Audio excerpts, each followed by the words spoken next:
Hi, I'm James. I did the PLC automation course at New Cloud Academy, and I worked on a few exercises with one of them being automatic blinds, and this is some of the code that that I've made to control like a smart home, where it would be a day-night sensor over here to check if the brightness of the ambient light, and then the blinds would go down at night and up in the daytime, and then also there's a manual input and to let the blind go up and to go down in any time of the day. And using some of these function blocks, the AND gate would just check if the blind is not already up, if it wants to go up again, which would obviously be bad consequences for the motor. Again, check that the blind is not down already if you want to go down. And the OR gate is again where it's either from the manual, from the automatic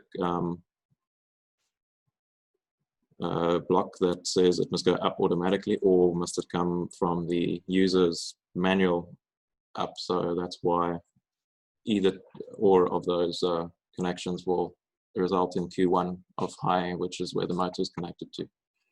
Another bit of code using analog inputs is using an analog amplifier here with a potentiometer on the analog input to control the temperature of a geyser, where you would set the 50 degrees as the maximum temperature on the potentiometer, and it's like a volume knob, and then you would have let it drop to 10 degrees, and then the geyser will come back on again and heat the water and then go back off at 50.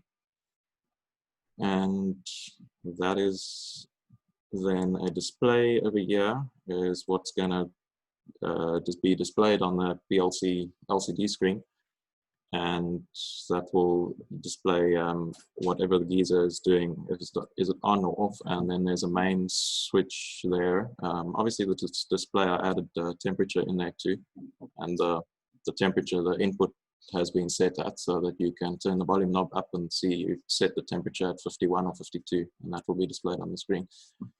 Then looking at this on and off switch, that would just be a master on off to like an isolator on the geyser as input one. I think that's a very good idea. And what about with load shedding and what have you? There's another aspect to this thing, because we can't always obviously when there's load shedding, we can't. And also, I work it on time rather than on its temperature. There's always been this big bone of contention whether we actually use a timer to do it or actually operate on the temperature. So yeah, because you're losing so much energy and storing that energy. Do you put it off and at night or not? 2 degrees or whatever, it switches on again. And then goes up to 50, and then drops to 42 and switches on. The geyser switches on with a continuously. Differential of 8 degrees. Well, yeah, it's then 10 degrees, but yeah. Yeah, you've got a big differential. And I always thought that actually just switching it on or off physically, to use a timing device to actually say, okay, 4 o'clock it goes on for an hour. Yeah, it's all depending on the insulation of whether you store that water for up to temperature. Yeah. Okay, that was 2 of the examples. This is my actual project here. The wiring of it is a gate there behind you, automatic swing gate, 2 gates, and I'll show you now. But this is the PLC with obviously a circuit breaker just being an on-off switch, and a forward relay, so opening the gate for the open, and then this is the closing to actuate the motor to be closing. That is a receiver for the gate remote to press the button on a remote, and then the power supply on the right. Inputs, I'll show you now. I've used 4 inputs and live and neutral, and 2 outputs being the 2 relays, forward, open and close for the motor. That's the wiring diagram, very similar to what you see here. The interesting part of this diagram is that I put in a lot of safety of putting the output of Q1, say you want the motor to close, so the gate to close, then you take from the output, which is the closing output, first go check if the gate is not opening, so that you can't have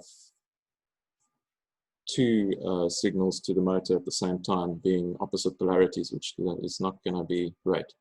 So first check that the gate is not opening, and it's not opening because it's on the normally closed. Then go through there and then activate the coil on the close relay. So you can, this is a hardwired either or, so that you can't have opening and closing on the motor at the same time. The way that it opens and closes, changes direction, is here's the positive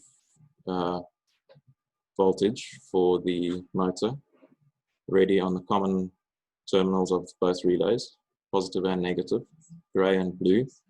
Then you have the open relay, positive, negative, gray and blue, same there, but here's the swap here. So from the opening, that's normal, positive is blue from positive, and then negative is gray. But from the closing relay, I've swapped the polarity, which means the positive is now going into the negative of the motor, and same for the positive side. So that's how you open and close the gate. These are the remote receiver that's powering this guy here on the right, the light blue. That's inside its connections. Then the infrared beam I'll show just now, so that it basically checks for an obstacle that's in between the gates, so that the gate doesn't close on the obstacle, being a car or a person. Then the limit switch on the closed position, and the open position is to tell the PLC when the gate is actually open or closed and stop the motor either or. This is the code for the whole gate system. I'm not going to explain each part, but the bunch of on delays and off delays, so 5 seconds basically waiting for the person or car to walk through the gate, and then after 5 seconds it will close, so it stands open for 5 seconds. What I learned here is, in learning a lot, in having to trial and error with simulating this code, you have to add pulse relays to turn a pulse into a latch, and then you are able to reset that when the gate is open as a status input on that limit switch. This latch is able to be reset on the R pin here from the next action, which will be after you've pressed the remote button. It will pulse, turn the relay, latch that relay, that pulsing relay, and then after you've pressed the button, the next thing that happens is the gate status is open, so you use that high from the gate open to reset your pulse so that it's ready for your next cycle of next pressing the button again to let through something else. I've added a maintenance interval counter here. So maintenance interval is set to 10 hours and operating time is obviously 0 at the moment. And then it will count the hours for either the motor runtime, either opening or closing. So we want some runtime from closing gate and opening gate, either or we want it to count on the hour counter. And I haven't added a LED yet, but we can add an LED, but I've displayed it on the screen I'll show now, where the hour counter will be displayed if the gate is in standby mode. And other than that, I think I will show, that's the limit switch on the right here. So that gear turns, then touches this limit switch, and then the gate is in the closed position here, like we're seeing there. It's closed, and then this is the infrared beam looking at its friend on the other side of the gate. It's obviously real size from large scale. I've used it on the gate, so it looks a bit big, but that's the actual hardware we would use in real life for this gate. And this is, after I've pressed the button, the gate's going to display opening. Then if someone walks through the gate, it says beam obstructed at the time. I haven't set the time yet because it hasn't been connected to the network. but at midnight or whichever, it's at 0 seconds right now. It was activated, and then we can see compared to, say, 1 o'clock in the daytime, the beam was obstructed half an hour ago. So someone's been standing there for about half an hour. So we can see when the beam was obstructed. Then when it's closing, and maintenance next is in 10 hours because our operating time has not been any time yet. And then the maintenance interval is 10 because that plus that is still 10. So right then, that is my gate. I will show you the video of it. And so there I'm pressing the gate remote. Gate's going to open. It's going to wait 5 seconds. And it'll be displaying what I showed you there. Then it closes. And there's the limit switch there. Now I'm going to open it again and obstruct the beam. So now it's not going to wait 5 seconds, it's going to wait a bit longer than 5 seconds. And I'm still obstructing the beam. They have let go. Now it's counting from 0 seconds up to 5 seconds now. So this is going to be 5 seconds, and there it closes after 5 seconds. And if it does be obstructed again, it forces it to open and wait again 5 seconds. And then it will close.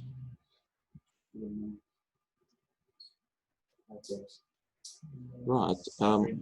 What did I learn? Time management, obviously underestimating the time to put this thing together.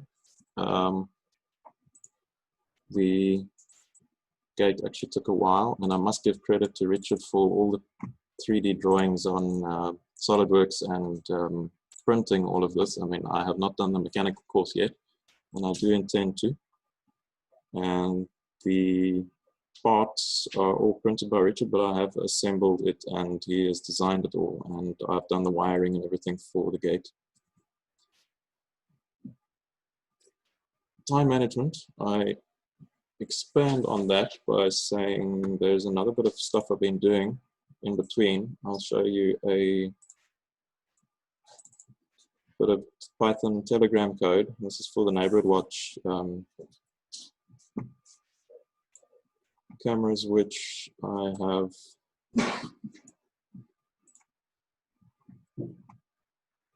them uploading number plates to a FTP, a file transfer protocol server, and there they're uploading. Obviously the camera recognizes the number plate, then says where it is and the time. This is the filing system that I did with Python, so that it checks the time of the photo according to its name, and then it was sorted into these folders. And now is the last 10 minutes, and that's where I'm watching this folder for the alerts, so we can be alerted for a certain vehicle, which I'll show now. This is the sorter function, so it sorts the date and time into those folders, all the number plates, photos, snapshots being JPEGs. And that's just the output of saying at 12 o'clock at midnight that folder was created. This is the alerts that we can be alerted on a Telegram message for a certain number plate that we want to look out for, like being a problem vehicle. And then it will send a words, which is a text file, which you have to upload to the server. And then it will send you the picture, send photo, to the Telegram bot, which you are a part of a group of. And then it's going to, that's the output there. So it's saying it's opening the words and that number plate at that location as the camera is. It sent the words. It's checking the file size, so it doesn't send the file before the file's actually downloaded from the camera, because then you get half a photo. And when the file size is the same, then it says send photo on the second try. And that's the time it sent it. This is on the server on a VM virtual machine on Hyper-V. And I'm going to quickly skip past that. Okay, here is where you would, the alerts input. So you say you want to be notified for this vehicle. Put the number plate in the title of the text file, and then your description in the contents of the text file. And then what you will receive is a screenshot from Telegram. The last but not least, very much not least, is very important. I'll just open it with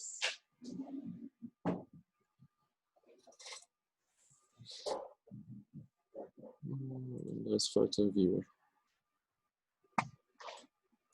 And there you're going to be notified of, for instance, that vehicle, CFM 13890, was read at BP Lobelia. You have said you want to be alerted for 13890. You've said that's a resident, and that resident is Wendy, and that's the time, and there is the... That's just someone from the neighborhood watch, just a car that we... And then... secure it, and I've said I want to be alerted for SRS, and there it's red, SRS 21, Western Province, and that is the camera and that. So that's the other part of what I've been doing this term. What's incredibly interesting is the artificial intelligence in going to read how it works out what the number plate is. Machine learning. Machine learning is quite incredible to actually see how it does it. Which is actually fascinating. Done? Thank you very much.